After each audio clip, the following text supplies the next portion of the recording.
Hi friends, please subscribe to Amravati Media and press the bell icon for more latest updates. అమరావతిలో కేంద్ర మంత్రి sudden entry. మంత్రి నారాయణకు earth మొదలైందా? Amaravati వ్యవహారాల్లో municipal మంత్రి నారాయణ పాత్ర పరిమితం కాబోతోందా? అన్ని వ్యవహారాలను డీల్ చేయడం ఆయన వల్ల కావడం లేదా? అందుకే కేంద్ర మంత్రి తెర మీదకు వచ్చారా?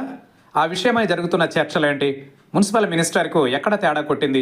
అమరావతి రైతుల సమస్యల పరిష్కారం కోసం త్రిసభ్య కమిటీ వేసింది ఏపీ సర్కార్.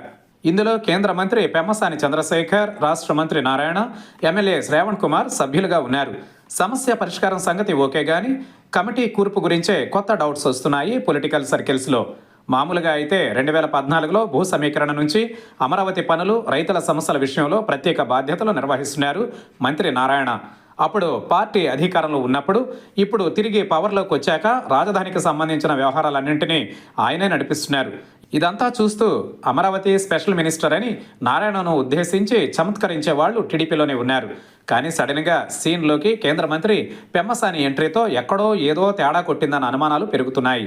అమరావతి రైతుల సమస్యల పరిష్కారానికి త్రిసభ్య కమిటీ ఏర్పాటు చేయడం, అందులో పెమ్మసాని సభ్యుడిగా ఉండడం ఒక ఎత్తు అయితే, కమిటీ ఏర్పాటయి కావడంతోనే ఆయన దూకుడు ప్రదర్శించడం, అప్పుడే 3 మీటింగ్స్ నిర్వహించడం చర్చనీయాంశమైంది. అంటే రాజధాని విషయంలో నారాయణ పాత్రను మెల్లిగా తగ్గించేస్తున్నారా అన్న ప్రశ్నలు సైతం వస్తున్నాయి వివిధ వర్గాల నుంచి. కాస్త లోతుగా ఆలోచిస్తే రైతుల సమస్యల పరిష్కారం విషయంలో ఆయన వైఖరి సరిగ్గా లేదన్న వాదనలు వినిపిస్తున్నాయి. పెమ్మసాని తెర మీదకి రావడానికి కొన్ని ప్రత్యేక కారణాలు ఉన్నాయని చెప్పుకుంటున్నారు.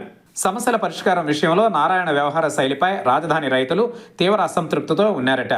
ఆయన వల్లే చాలా సమస్యలు పెండింగ్లో ఉండిపోతున్నాయన్న అభిప్రాయం పెరుగుతోంది. సిఆర్డీఏ అధికారులు కూడా అదే విషయం చెప్పడంతో రాష్ట్ర మంత్రి విషయమై రైతుల్లో అసహనం పెరిగినట్టు తెలుస్తోంది. అసలు త్రిసభ్య కమిటీని నియమించడం వెనుకున్న రీజన్ కూడా అదేనంటున్నారు. లోకల్ ఎంపీగా పెమ్మసాని చంద్రశేఖర్, లోకల్ ఎమ్మెల్యేగా శ్రావణ్, మున్సిపల్ మంత్రిగా నారాయణ సభ్యులు అయినందున ఇక నుంచి ఎంపీ, ఎమ్మెల్యే పాత్రే కీలకం కావచ్చని, అందులోనూ పెమ్మసాని కేంద్ర మంత్రి కూడా అయినందున ఆయనకే యాక్టివ్ రోల్ ఉండవచ్చునన్న వాదన బలపడుతోంది. అమరావతి కోసం భూములు ఇచ్చిన రైతులు 10 ఏళ్లుగా రకరకాల ఇబ్బందులు పడుతున్నారు. మరీ ముఖ్యంగా వైసీపీ హయాంలో అయితే అసలు తమ గోడు ఎవరికి వెళ్ళబోసుకోవాలో కూడా తెలియక సైలెంట్గా ఉన్నామని, కానీ కూటమి ప్రభుత్వం అధికారంలోకి వచ్చాక కూడా సమస్యలు పరిష్కారం కావట్లేదని ఆవేదనగా ఉన్నారు రైతులు. పవర్ మారి 18 నెలలైనా సమస్యలు అలాగే ఉన్నాయని, మంత్రి నారాయణకు ఎన్నిసార్లు మొరపెట్టుకున్నా తమకు ప్లాట్లు కేటాయింపు కానీ, మౌలిక సదుపాయాల కల్పన విషయంలో కానీ ఎలాంటి ముందడుగు పడట్లేదంటూ ఇటీవల ఓపెన్ అయిపోతున్నారు రైతులు. ఒక దశలో ప్రభుత్వానికి వ్యతిరేకంగా ఆందోళనకు సైతం సిద్ధమయ్యారు. నిజంగా అదే జరిగితే ఎంత పరువు తక్కువ అనుకుంటూ అలర్ట్ అయిపోయిన ప్రభుత్వ పెద్దలు ఇక ఆ ఎపిసోడ్కు ఫుల్ స్టాప్ పెట్టాలని నిర్ణయించారట.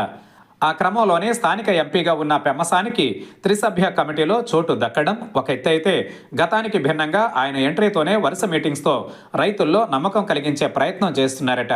దీంతో నారాయణ ఇక సైలెంట్గా సైడ్ అయిపోతారా? రాజధాని నిర్మాణంలో కేవలం మున్సిపల్ మంత్రి పాత్ర వరకే పరిమితం అవుతారా అనే చర్చలు మొదలయ్యాయి. అలాగే ఇందులో రకరకాల సామాజిక అంశాలు కూడా ముడిపడి ఉన్నాయి. ఆ పరంగా చూస్తే ఓ సామాజిక వర్గం రైతుల్ని డీల్ చేయడం పెమ్మసానికి తేలికవుతుందన్న వాదన సైతం ఉంది. కేంద్ర మంత్రి కేవలం రైతుల సమస్యల పరిష్కారం వరకే పరిమితం అవుతారా, లేక భవిష్యత్తులో కూడా రాజధాని నిర్మాణ బాధ్యతల్లో యాక్టివ్గా ఉంటారా అన్నది ఆసక్తికరంగా మారింది. కొనసాగింపు ఖాయమైతే మాత్రం నారాయణ పాత్ర నామమాత్రం కావచ్చని అంటున్నారు. ఇప్పటి వరకు రాజధాని వ్యవహారాలన్నింటినీ ఒంటి చేతితో నడిపించారు మున్సిపల్ మినిస్టర్. ఇక మీదట ఆ రోల్ తగ్గవచ్చని సూచిస్తున్నాయి తాజా పరిణామాలు. అలాగే సిఆర్డీఏ అధికారుల వ్యవహార శైలి కూడా ఈ తాజా మార్పులకు కారణం అంటున్నారు. సంస్థ ఉన్నతాధికారులు ఇష్టారాజ్యంగా వ్యవహరిస్తున్నారన్న ఆరోపణలు ఉన్నాయి. నారాయణ మీద అసంతృప్తి పెరగడానికి అది కూడా ఓ కారణం కావచ్చని అంటున్నారు. సిఆర్డీఏ అధికారులు కొంతమంది రైతులతో దురుసుగా ప్రవర్తించడం మొదటికే మోసం తెచ్చిందన్న అభిప్రాయం ఉంది.